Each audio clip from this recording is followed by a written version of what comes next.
बिस्मिल्लाहिर्रहमानिर्रहीम, अस्सलाम वालेकुम। दोस्तों, आज की वीडियो में हमारे पास पाकटेक एमपीपीटी सोलर चार्ज कंट्रोलर है। 2024 का न्यू मॉडल है, 70 एम्पेयर का है और 90 वोल्ट तक आप इसको पीवी दे सकते हैं।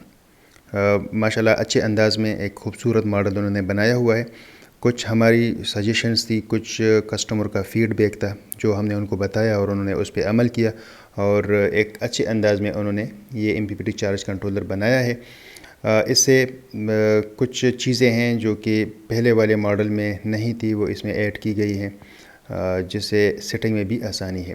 तो अब मैं आपको ये दिखाऊंगा भी, इसका सर्किट भी दिखाऊंगा और इसका तरीका भी आपको बताऊंगा कि आपने इसको यूज़ कैसे करना है।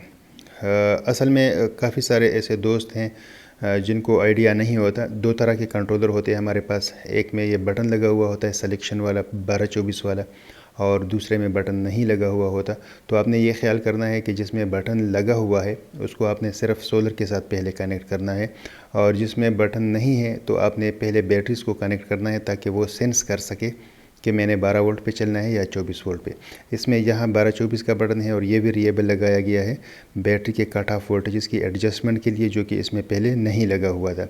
अब इसकी मदद से इसमें ये फैसिलिटी हमारे पास आ गई है कि बैटरी के कट ऑफ वोल्टेज की हम एडजस्टमेंट कर सकते हैं। यहाँ से ईज़िली हम 12 और 24 पे सिलेक्शन कर सकते हैं। तो दोनों की सिलेक्शन इसी वेरिएबल की मदद से आपने करनी है।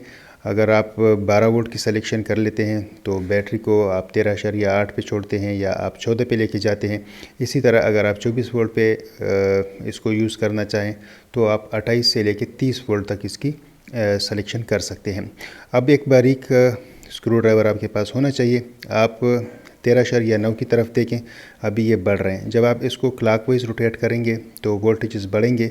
ये वो वोल्टेजेस हैं कि इन वोल्टेजेस तक आपकी बैटरी चार्ज होगी। ये कट ऑफ वोल्टेजेस हैं। अगर आप 14.6 रखते हैं तो आपकी बैटरी को 14.6 वोल्ट तक ये चार्ज करेगा।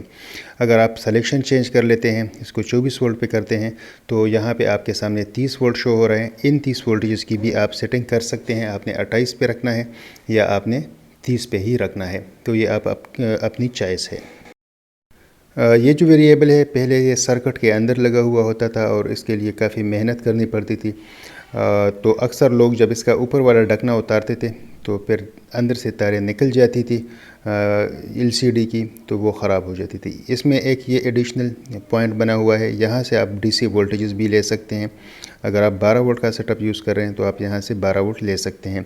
अगर 24 वोल्ट की बैटरी लगी हुई है तो आपको यहीं पे 24 वोल्ट ही मिलेंगे, 12 वोल्ट आपको नहीं मिलेंगे।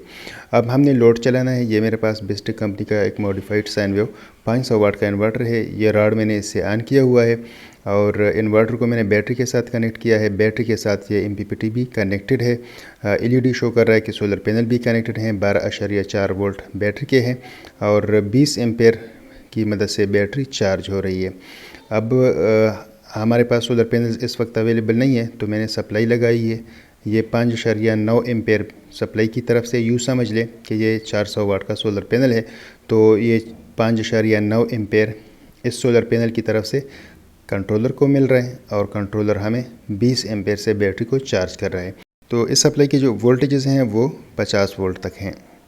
अब आते हैं इसकी डेटा शीट की तरफ। तो अगर यहाँ पे आप देखें तो ये वर्जन 7 मॉडल है और 12 वोल्ट पे अगर आप इसको यूज़ करना चाहें तो ये 1200 वाट तक का है। 24 वोल्ट पे ये 2200 वाट तक है और 95 वोल्ट तक आप इसको पीवी दे सकते हैं। यहाँ पे आप डीसी लोड चला सकते हैं अगर 12 वोल्ट की बैटरी लगी हुई है।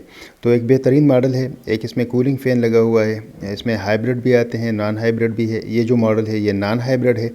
तो इसको आज खोल के भी हम चेक करेंगे कि इसका सर्किट कैसा है, कौन सी ऐसी चीज़ें थी जो कि मैंने आपको बताई, जो हमने सजेशंस दी थी और उन्होंने ऐड की है। और अब हम आते हैं इसके सर्किट की तरफ। इसको हमने ओपन कर दिया है। आप देख रहे हैं जो मेन सर्किट है बिल्कुल आपके सामने है और ये कुछ वायर्स जा रही हैं डिस्प्ले की तरफ। पहले जो डिस्प्ले वाली वायर थी ये सोल्डरिंग आयरन के ज़रिए, सोल्डर के ज़रिए मेन बोर्ड पे कनेक्टेड होती थी। अब अगर आप देखें तो इसमें कनेक्टर लगाए गए हैं। ये हमने उनको सजेशन दी थी कि इसमें आप कनेक्टर लगाएं। जब भी कोई इसको ओपन करना चाहे तो वो वायरें पहले निकल जाती थी, फिर पता नहीं चलता था कहाँ से निकली हुई है। ठीक है, तो अब जो है वो कनेक्टर आ गए हैं, तो ये वाला मसला हल हो गया है। अब हम एक और अहम पॉइंट की तरफ जा रहे हैं और वो ये है कि बाज़ औक़ात इस तरह होता है कि क्लैम्प मीटर पे हमारे पास एम्पेयर की वैल्यू और यहाँ पे MPPT कंट्रोलर पे डिस्प्ले में एम्पेयर की वैल्यू मुख्तलिफ होती है। बाज़ औक़ात इसमें बहुत ज़्यादा एम्पेयर शो हो रहे होते हैं, हालांकि उतने एम्पेयर नहीं होते।